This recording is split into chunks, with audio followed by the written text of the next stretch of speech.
Here goes button 25 here. Bugger off. Watch launch of AEHF-6. Minus 28 seconds. ECS resume for launch. Roger. 25 Now, seconds. the recording crashed the first time I tried to record this. Go Centaur. Go AEHF. T-minus 10, 9, 8, Hold up. 7, Yep. 6, 5 5, 4, 3, 2. 2 We have ignition of the RD-180. and Liftoff of the Atlas United 5. Launch Alliance Atlas 5 rocket with AEHF-6 on the first mission for the United States Space Force. Beginning the digital program. Passing 15 seconds of flight. PU has gone to closed loop control.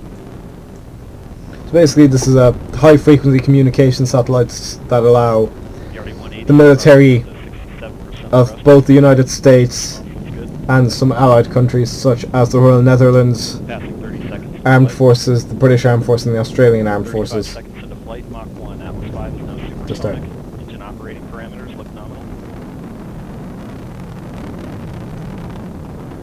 Passing 45 seconds into flight. Passing through max Q, maximum dynamic pressure. The RD-180 is throttling back up to 94% as expected. Engine response looks good. I will be skipping through this because I have actually seen this.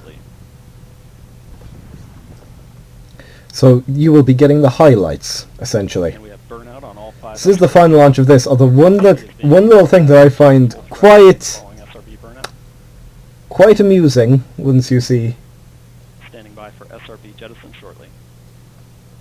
yes, jettison those SRBs. There they go, they're kind of staggered. And we have jettisoned Don't know all the reason 5 for that. SRBs. The vehicle has gone to closed loop. I have no idea what USSF-7 is. Because that's United States Space Force 7. Oh, it seems they've missed it, but like they're not saying it again. The RD-180 pump speed and fuel injector pressures remain nominal. Basically, this is the first launch for the US Space Force. Mass errors towards 0.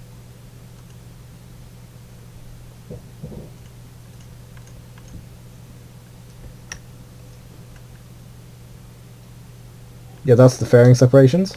And we have good indication of payload fairing jettison. And we have Centaur forward load reactor deck jettison. Eco is in approximately 1 minute. The Let's skip RD-180 ahead throttle. by approximately 1 minute. Got boost engine cutoff. And we have good Atlas Centaur separation. We have indication of pre-start on the RL-10. Standing by for MES-1. And we have ignition on the RL-10. Seeing good response from RL-10 operating parameters. Centaur body rate. Then they're talking to one of the... Next thing that is going to happen is they're going to talk to one of the generals. One of the questions that is asked is, 500th production RL-10. why is it important that this thing gets launched? Like, why did this thing get launched even though there's the whole COVID-19 situation happening? This is Atlas mission. To which the answer... T plus 5 answer. minutes, 9 seconds. Answer is basically, this is mission critical, we needed to launch this now. The early phase of today's flight, and all systems continue to operate. I'm skipping ahead to that. We are now approaching main engine cutoff 1. Let's listen in to Jesse Gonzalez once again. And coming up on MECO, we have had PU go to closed loop control, and we've had main engine cutoff. Now I have no idea And how far ahead the pressure second... signatures look good. Centaur will coast for approximately About 5 minutes. approximately 11 minutes prior to the next burn. Well, I'm about 5 minutes behind. Near the end of the first burn, we did have IIT vanish. Centaur is now orbital. Okay, that's good. I shall skip ahead now. Rocket SRB configuration be different than the 551 configuration. Will a power slide be involved? You may recall for the Solar Orbiter launch last month that the Atlas V rocket used a 411 configuration with 1 SRB. So that configuration has the appearance of a power slide off of the launch pad as it clears the tower.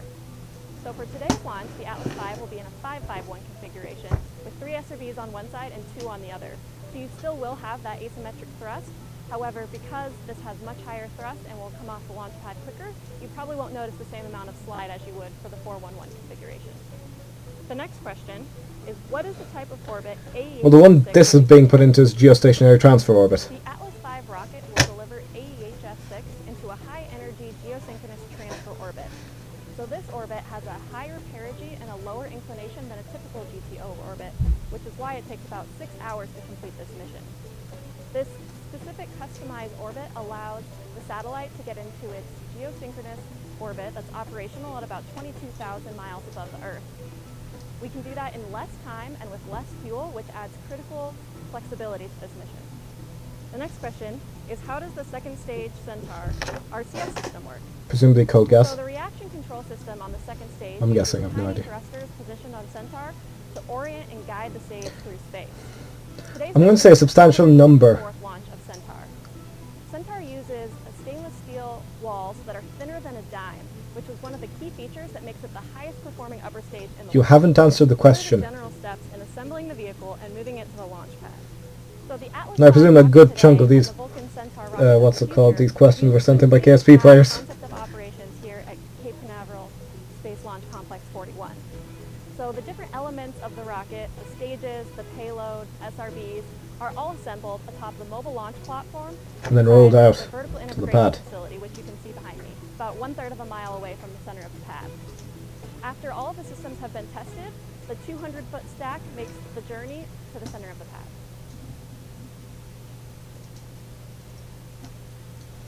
I presume very shortly. Engine will reignite.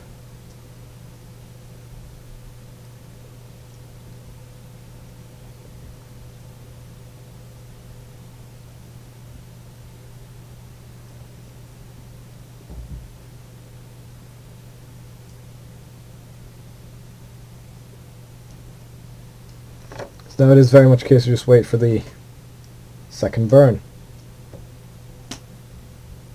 Established on December 20th, 2019, the U.S. Space Force is a new military service that organizes, trains, and equips space forces in order to protect U.S. and allied interests in space and to provide space capabilities to the joint force.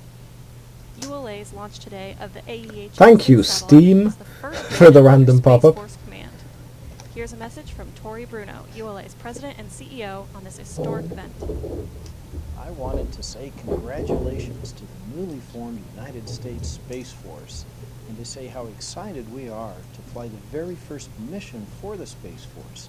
And I think it's just so apropos that it is the advanced AEHF-6 spacecraft, the sixth generation of this constellation, the sixth satellite of this constellation that provides secure military communications. Why does Tori Bruno remind me of a discount Scott Manley? Safe, being a part of our allied presence with other countries, and being a backbone of keeping the peace here on Earth, and now also keeping the peace out in space.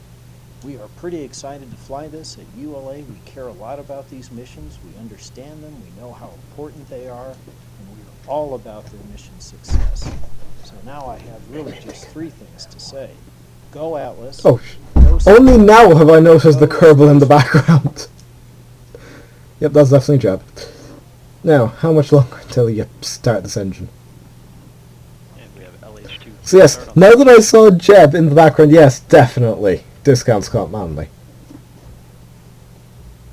We are now approaching main Whether engine you start think that's an time. insult or not, that's up to you. Blocks pre-start on the RL-10. Yeah, so the RL-10 is about to be ignited. Well, if technically main engine... It looks like main engine cutoff one hasn't happened yet according to that thing. There we go, we've got main engine Ignition start for the 2. second burn. This burn will be approximately 6 minutes in duration, and the TDO-2 payload will be deployed shortly after MECO 2. Yep, so I shall Engine wait parameters for look that. good at the beginning of the burn.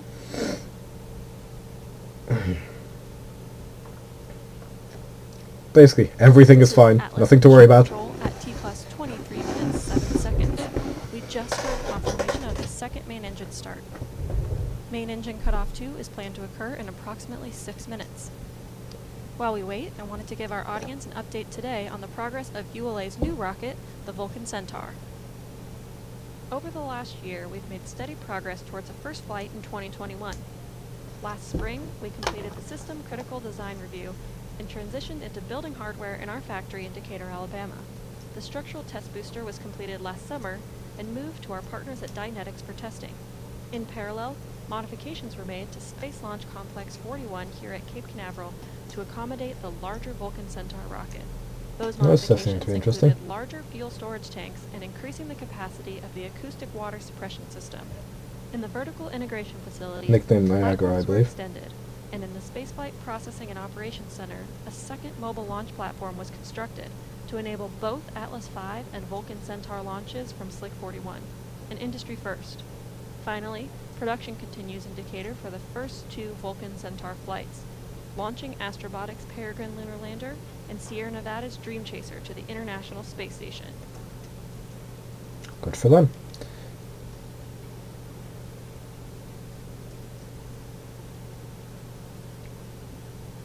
Today's mission marks the 500th flight of the Aerojet Rocketdyne RL-10 engine. I like how the Let's planets just stopped loading. Accomplishments of this time-proven capability. The RL-10 has been the upper stage workhorse for the United States for over 50 years because of its incredible reliability and high performance. The launch of the Air Force's Advanced Extremely High Frequency AEHF military communication satellite aboard a United Launch Alliance Atlas V will mark a major milestone for Aerojet Rocketdyne's RL-10 upper stage engine. The RL-10 engine will be making its 500th flight, spanning over 50 years of space history. There's not a lot of rocket engines that have 500 flights, and the RL-10 has been around for over 50 years, and it's gone through 9 major upgrades over the 50 Indeed. years. It's flown on the She is an Saturn impressive as an upper engine. Stage. It's flown on Atlas as an upper stage, Delta as an upper stage, and it even flew on a vehicle called Delta Clipper Experimental, DCX. Ah, that was... Vertical landing experimental vehicle, and one of the first engines to ever fly in a vertical takeoff, vertical landing vehicle. The RL-10 engine It wasn't a very good began its vehicle. illustrious career at the dawn of space exploration. Good engine, in bad rocket. 1963, supporting the Saturn rocket program, and from there, it was. Oh yes, it was used on the Saturn one. There was 6 of them. Military satellites into orbit, sent spacecraft to every planet in our solar system, and even sent Voyager 1 and 2 on their way into interstellar space. The RL-10 Yeet. engine has been the nation's premier high-performance upper-stage rocket engine. Sorry, I couldn't for more than resist. 55 years, and has achieved an unmatched record of reliability and performance. RL-10 was the first Oh, he was actually watching this, isn't he? liquid hydrogen, liquid oxygen engine ever developed. Liquid hydrogen has a lot more energy than carbon-based fuels like kerosene. Yes, but you also need a lot more space to store it. To the equivalent of fuel economy, which makes for a very efficient engine. Recent advances in technology and additive manufacturing processes continue to increase the performance and quality of the RL-10, making it the perfect solution for future rocket programs like ULA's Vulcan rocket and NASA's Space Launch System that will take us back to the moon and eventually onto Mars. The Aerojet rocket Unless Musk team is gets also there working first. on a new version of the RL-10, known as the RL-10CX, which will leverage additive manufacturing to build major components of the engine in order to make the engine much more affordable while maintaining the outstanding performance and reliability. I mean, good that luck has to made them. the RL-10 the Honestly. upper-stage engine of choice for decades. Thanks to the RL-10 team for continuing to provide an exceptional engine that serves the needs of our nation.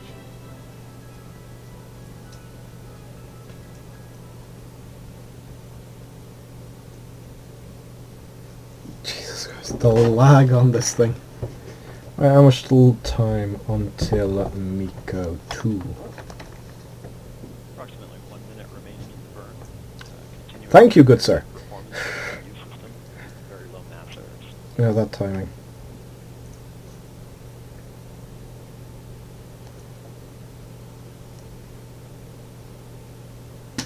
And hopefully it really isn't too long We're now afterwards. approaching main engine cutoff 2, which will be followed by separation of today's aft bulkhead payload, TDO2. Let's return to the flight. Oh! Well then I won't wait for that because I don't really care. I thought... Nah, never mind.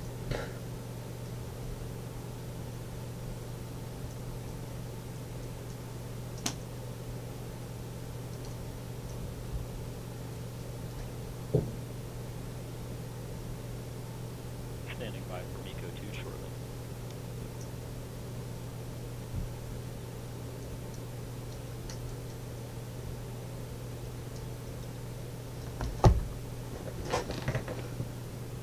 had MECO, main engine cutoff, standing by for TDO-2 payload release in about 30 seconds. Okay, you know what? Yes, I will wait that 30 TDO-2 seconds. Centaur will coast approximately 5 hours prior to the third and final burn.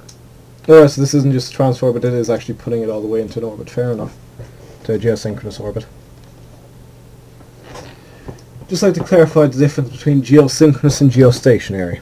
Geosynchronous means the orbital period is 24 hours, or it's exactly the same as the time it takes for the Earth to complete one revolution. We have good indication of TDO. successful deployment of the TDO-2 spacecraft from the Centaur F bulkhead carrier. It's good. So I'll end this video here. That was launch of AEHF-6. I will finish up my explanation though. Geosynchronous orbital period the same as the Earth's rotational period. Geostationary in line with the equator, so it stays over the same position. Yeah, I'm Bottom 25. That was launch of AEHF-6. On that was 5. Goodbye.